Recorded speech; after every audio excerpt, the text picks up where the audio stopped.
মা, মা এমন একটা শব্দ, যে শব্দের ভিতরে সবসময় মায়া লুকিয়ে থাকে। কারণ একজন মেয়ে এই মা ডাক শোনার জন্য অনেক কষ্ট করে থাকে।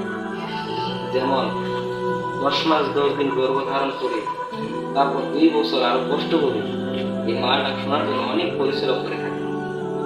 এই সেই মা। তাই মায়ের ভালোবাসা সবসময় বুকে বুকে রাখতে হবে।